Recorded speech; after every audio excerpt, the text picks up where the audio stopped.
Black Star Warrior. How's it going, guys? Laxar here with Chroma. uh, it be podcasting hours, boys. Word. What's today's topic? The topic is the topic is inspired by a recent death battle with Popeye versus Saitama. And that brought to mind the power scaling differences between characters from anime and characters from Western media. But more importantly, is the differentiation between parody characters, gag characters, and characters who are kind of in a league of their own, which Popeye belongs to, toon characters. So that's what we'll be discussing today, Jordan. Toon characters. Yes, I've been watching a lot of Mickey Mouse, the new age Mickey Mouse in the living So room. Michael Rodent and his adventures. Yes, Macro to his adventures with slightly less, more less intelligent Goofy and Angry Donald. More Angry Donald. That's more Angry Donald. There we go. hmm Yeah, And with watching them, what did you find? that thing, the logic that they have in there is wild and insane. Like I remember his car breaking down and his carburetor coughed in his face. Gave this man a new strain of COVID. Coughed in his Gave face. this man a new strain of COVID. That's hilarious. It's it's insane. Donald had Well, this like bump on his foot, and like Goofy squished it, and it went all the way up his arm into his head. And then Mickey squished it, and it went up to his head. And then Mickey squished it down, and went back to Donald's foot. And I'm like, okay, it's just toon characters, which since we've started off with Michael Rodent and his adventures, not to be confused with Charles Entertainment Cheese. Charles Entertainment Um, Cheese, a Gotta very put that government name up there. a very real competitor to Freddy Fazbear's Pizza. Yes, bro. Let's start off with toon characters. So, as every discussion should start off, um, descriptions. What is a toon character necessarily? And to simplify it, a toon character is, for all intents and purposes, a character that does not abide by any laws of physics, They're no, reasoning, or anything like that. they abide by physics sometimes. It's just that their abiding by the law is very fluid, as in like That the is rubber hose fair. animation that they're known for. Very fluid. They don't stick to laws of causality very much. Okay, they don't stick to laws more often than not. And as long as it serves to, allocate for a joke or just because, they will flip everything on its head no matter what. Yes. Really good example, Wile E. Coyote, although now Looney Tunes should be famous enough for most people of any age to Yeah. understand. Wile E. Coyote and his many run-ins with the Roadrunner, where one of their most famous gags is when he literally falls off a cliff, and Yep. before he falls, he like puts up a sign Help. saying "help" or something along those lines. And that is something that you call a toon character, because yes, he's gonna fall because that's what happens when you know you're not supported by something and you go off of a high place, but it doesn't necessarily apply. One, he doesn't die when he falls, he doesn't even take damage really, and two, he lingers in the air for a good few seconds before he falls. The um classic when you don't realize you're the falling. Yeah. classic. Or the most, questionably egregious tune, who would be Bugs Bunny, where the laws of his universe from a majority of his episodes in Looney Tunes just consist of him coming out on top. No matter what needs to happen, even if it goes against a previously established rule in the show, in that particular episode, Bugs is going to come out on top more often than not. He sometimes, they change up the formula, but more often than not. Now, Toon characters are great. They're hilarious. Most of us have watched either Looney Tunes, Tom and Jerry, or Mickey Mouse, any or Popeye. Mickey Mouse, Popeye, a whole bunch of tunes growing up. The Pink Panther, which one had one of the best theme songs ever. Don't at me. And we understand that tunes, they're just there for gags. They're not really there to promote anything serious. And Though from time to time they will dabble, like the ending of Tom and Jerry. Oh yeah, when they committed group suicide on the train tracks. Yeah, they literally got their hearts broken and committed group suicide. Or when Tom went to heaven and saw the bag of drowned kittens. Yeah, some of them girls from Tom and Jerry were for the streets, bro. But I digress. Now, on the other end of the spectrum, well, not other end of the spectrum, kind of close to toon characters, are Gag. parody characters. Oh, you want to do gag? All right, fine. Yeah. They're gag characters. So gag characters, for all intents and purposes, are kind of like toon characters. However, Their laws are more solid. Yes, exactly as you said. Their laws are more solid and not super rigid. Like they will go against them from very, very time to time, but it's not the status quo to go against the laws established by the world in of itself. The best gag character that I can think of right now isn't even from Western media. It's a Raleigh. It's a Raleigh. It's a Raleigh from Dr. Slump that Toriyama had penned before he did Dragon Ball. Yeah. Where most of the things that happened were in service of the joke, pushing the joke, or in some cases pushing a narrative, because Arale was technically able to get hurt, and she could be put down with a considerable amount of effort, but 9 times out of 10 there was nothing that could really affect them in the long term, and so they were able to live fairly carefree in the show. Except for Beerus' Hakai. Well, that's because Beerus is built different. Yes, Beerus is literally built to kill gag characters. Exactly, bro. This man has the power to go against reality itself, because Hakai, as we've been taught, it literally erases everything. There's nothing left. Exactly, and for the few of us, or probably all of us that know, one of the fundamental properties of matter is that it cannot be created nor destroyed. From matter was created from the Big Bang or God or whatever you believe in. Honestly, it doesn't matter. It cannot be created nor destroyed. And Beerus really says, is that so? Because that's his job title. He can actually destroy matter. And so that's why he's able to really stick it to Arale, which in my opinion is hilarious. Yep. Because it literally took a being that goes against the established laws and principles of the universe to a degree to stop a gag character, which again is hilarious. Now, the final one that we're going to talk about are parody characters. Now, these are characters that are very much like your average fictional character. So whether it's what's the dude, the name of the dude from Shield Hero, Naofumi, whether it's someone like Naofumi, someone like Naruto, Ichigo, Luffy, whether it's someone like these characters are essentially parodies of those kind of different, established properties. One of the most famous ones being Gintama. One of the most famous ones being Gintama.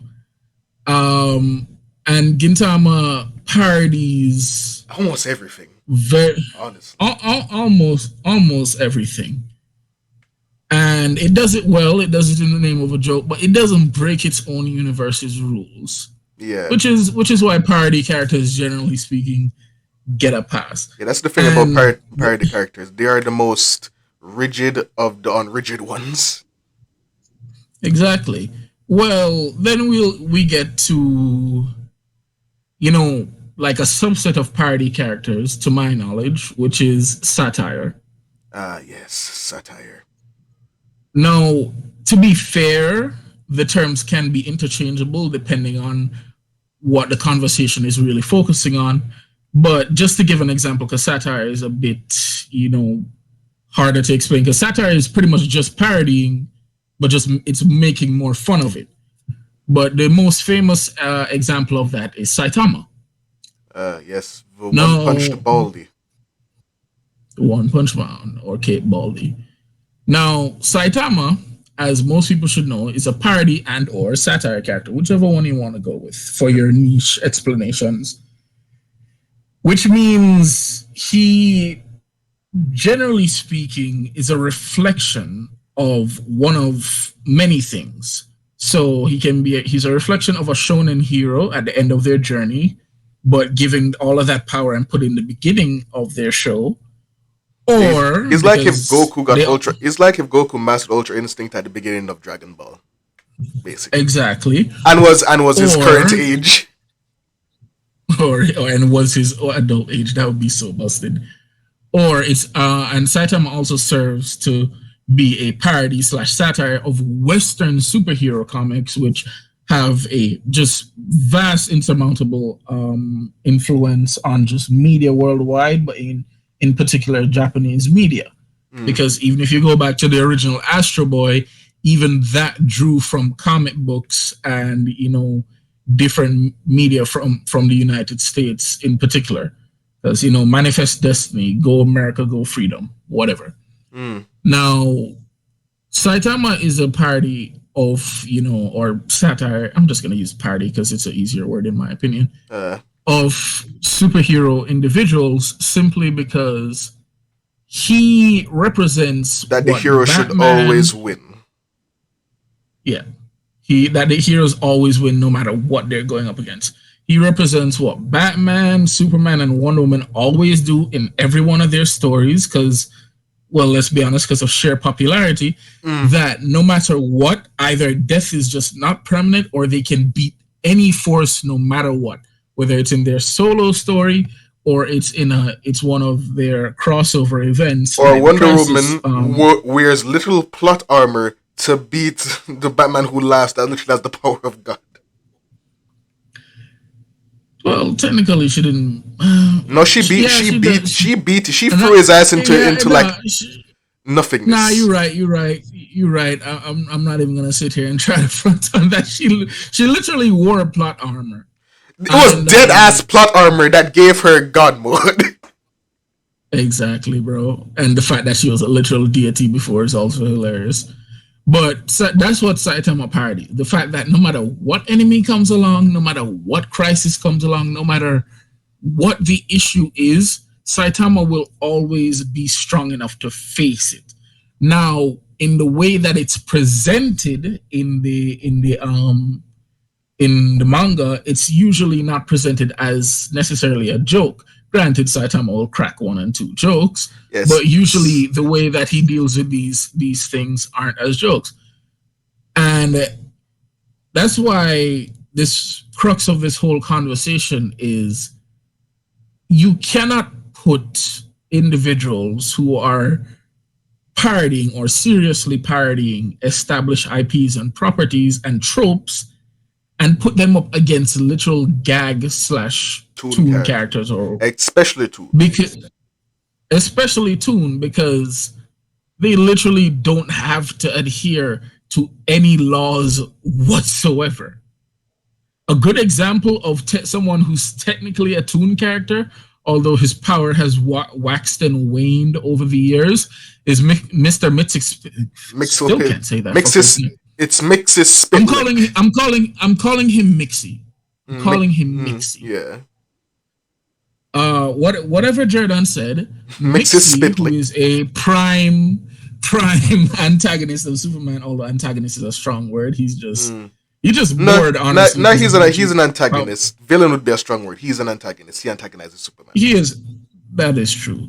He essentially has powers that make the lower worlds, which is the world that people like Superman live in, make them seem obsolete. Yeah. So he's a 5th dimensional imp, if I remember correctly. Yeah, he's from the 5th dimension. And because of his understanding, or his species understanding of how the universe actually works and the fact that they're able to interact with it, their powers are pretty much damn near omnipotent. Outside of literal God in the DC universe, there's no one that can really contest with Mr. Mxyzptlk. As a good example of that was one time when Batmite, who's also another member of Mxyzptlk's species, and Mixie got into a fight and literally went through the entire DC multiverse and just wiped everything. And by the time they were done, it was just a blank canvas, and they were like, "Okay, we're bored now," and they just returned everything. Putting a character like that up against someone like, Saitama, as we said previously, is completely ridiculous. Although in this case, I guess Popeye isn't as strong as Mxyzptlk, but Popeye survived non-existence. Literally, the God turned off the universe. Popeye's like, I don't feel like it. I don't feel like going right now. That is true. So maybe you can put those two astronomically and just stupidly disproportional powered people together, but then one that wouldn't make for an entertaining fight because it's just like, how do you actually, rank them? But no. It doesn't make for good power scaling. The fight was pretty fun, but it doesn't make. In my opinion, it doesn't make for good power scaling or arguments. Power scaling, and I do feel that was disingenuous on the part of Rooster Teeth, or Death Battle, because they should have just made it at DBX. They should have either run it at DBX or they should have just ended it like how they ended Sagato Sanshiro versus Chuck Norris, where they should have just called it a draw. And yes, you're right. The animation was good and the fight was good. Also, Chad Popeye. Oh my god, hilarious! Yo, the spinach punch got me. Yes, no. But at the same time, you can't put a character that, while he does parody established superheroes and shonen characters, you can't put a character that actually adheres to the laws of his own reality up against a character that doesn't need to do anything like that. A very good example is that Saitama still does need oxygen, despite the fact that this man can essentially swim in lava. Not essentially, by the way. He can swim in lava, because that was in one of the recent chapters for the manga. Yeah. Because Murata has just been on a roll with these manga rollouts, bro. This man really came with a vengeance this year, and it's appreciated. But I digress. Saitama can literally just swim in like actual molten lava because he got sent to the core of the earth. So it's not even lava that's cooler. It's the hottest version of lava, i.e. magma. And this man can literally swim in it. But Saitama does still need oxygen. Like when shown he jumped to the moon and he could just hold his breath. So it's shown that Saitama does still operate under some of the human limitations that, someone of his species would have, but he can't. That means you can't put that kind of person up against somebody like Popeye, who can, breathe underwater if he feels like it, can punch a moon and just be fine, just like take hot molten iron and just stretch it out into a toothpick. You can't do that kind of thing because that's just not fair, essentially. It's not. And as entertaining as it is, which is fine, because they do say that we do this for entertainment. They do say that. Then don't try and present the information like it's factual. Yeah. That's why, as Jordan said, they should just run it through DBX. Because once you try, what you call it now, putting it as factual and all of that. Once you try doing something like that, no, you're actually. You're trying to state facts now that you've gathered information. It's kind of like these scammers. Before you continue, just a side tangent. These scammers are getting annoying. I just got a group invite to a Bitcoin group on WhatsApp. I'm not joking. You can continue what you're saying. I'm sending you this.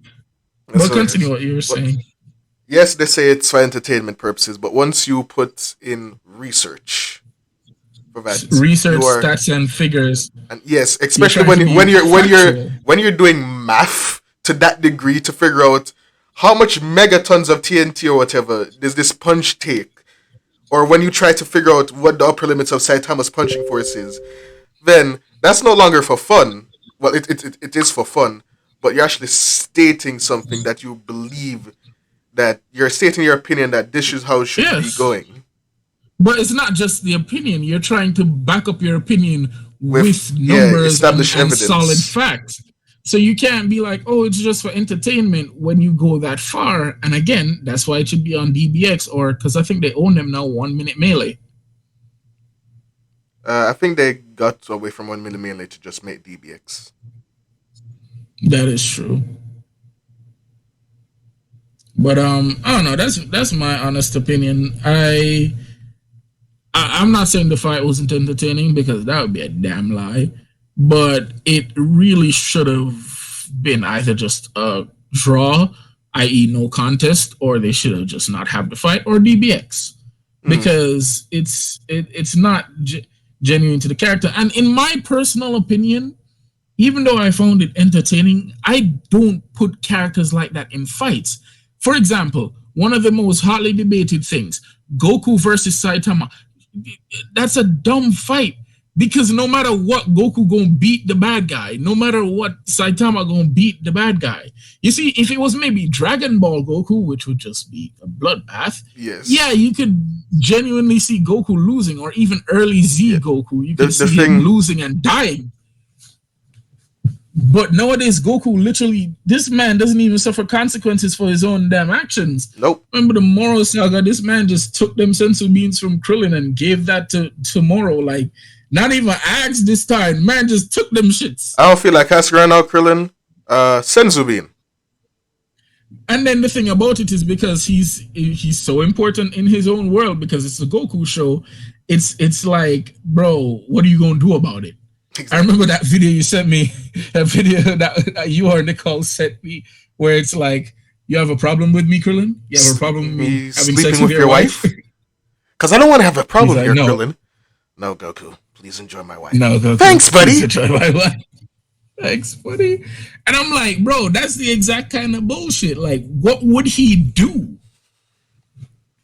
I mean, he could poison him, or he could just catch him off guard. We've fully established that Goku can be murked by being caught off guard. Yes, he can. I remember when they were practicing Super Saiyan, and Krillin is like, yeah, he's so focused. He must be ready.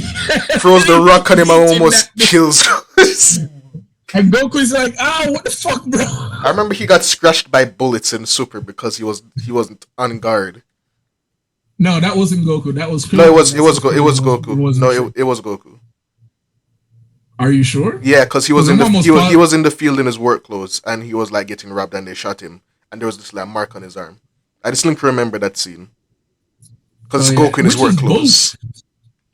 Which is bullshit, by the way. Okay, so wow, I didn't even know that in Super both Goku, or maybe I just didn't remember.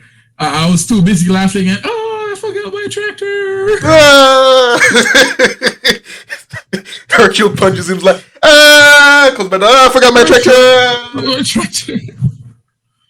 But Dragon Ball is Dragon Ball and the franchise in general is something that I definitely want to discuss for our next topic. But I think that's about all I have to say on the power scaling thing. Well, my closing thoughts are, keep power scaling to the normal characters, please. Because once you bring gag, parody, or rubber hose toon characters in there, it just stops being power scaling and just conjecture. Because their feats are so astronomically out there that there's no feasible way anyone can win against them, especially the toon characters. Because while toon characters take damage, they shrug that off the next second. Bro, that is true. They just shrug it off. Toon characters don't have consequences. Fade to black and they're like, fine. Like I remember Mickey Mouse being so scared that he told his heart to stop being scared, and he gave himself a heart attack, and then the next second he rips out of his skin as a skeleton and runs away. Bro. So yeah, just keep no toon characters. Keep them down, man. Keep them down. At most, parody characters because at least they adhere to the laws of the universe. But no no Yeah, that no can work. no gag and no tune. That'd be bad. Yeah, it makes the fight either unfair if you match them up at the wrong person, or boring if you just match them up together. Because I'm like, as quirky as the Deadpool versus the Mask fight was, I'm like, bro, wasn't particularly entertaining. Even they themselves admitted that they just kind Yeah, of did it for shits and giggles. yeah. At least, at least they could have at least done what they did for the Goku, not the Goku, the Deadpool mask fight. It's like we just want someone to beat Saitama. Like That honestly, is true. if they Had did they that, I'm like, admitted all that. right, all right, I can enjoy this Yeah, now. I did admit that. I can just enjoy it. They were like, look, we honestly just didn't know who to put Saitama up against, because he's technically more bullshit than Goku due to his what he originally says. Because one of my things, especially with their breakdown, they're like, oh, the original author said that, it's like putting a shonen protagonist at the end of their journey at the beginning with all of their power ups. And I'm like, you can't just talk about shonen like this dude isn't a representation of Western superheroes as well, who no matter how strong the threat is, bro. Like, just a side tangent. I remember in one of the most recent comics when I forgot what his name was. Was it the Forger? I don't quite remember. But he was he was a brother of the Anti Monitor, Hmm. and the other one. What was the other one? The Over Monitor or something like that. I don't remember, but he was their brother, and it was his job to make new multiverses and all of that, and he was the one that made Barbatos and in charge Barbatos of dealing with the negative multiverses. And bro, this man literally got his shit rocked. He didn't technically get beaten, but the very fact that Superman could knock out a nigga like this is some bullshit. Like, yes, Superman came sailing it at his fastest speeds, which is damn near faster than light, because we've seen this man fly to the sun like in literal less time than it takes for actual light to reach our planet. So, let's not even get into all of that. And yes, he flew fast, and yes, he delivered a very solid punch. But I refuse to believe that this literal godlike being adheres to human anatomy. So if you punch him, his brain starts rattling around, and that's why he got knocked out. So, little things like that. Those are the things Saitama is a parody of. And again, for you to ignore that is just disingenuous and kind of makes the fight feel weightless in some ways. Because if whether it be real life fighting, whether it be fighting in fiction, fights need to have a meaning. No, ain't no Yeah, conflict just come because a nigga want have Black I Air mean, Force energy. shit stomps are fun. Like, are they entertaining to watch and all of that? But Mm-hmm.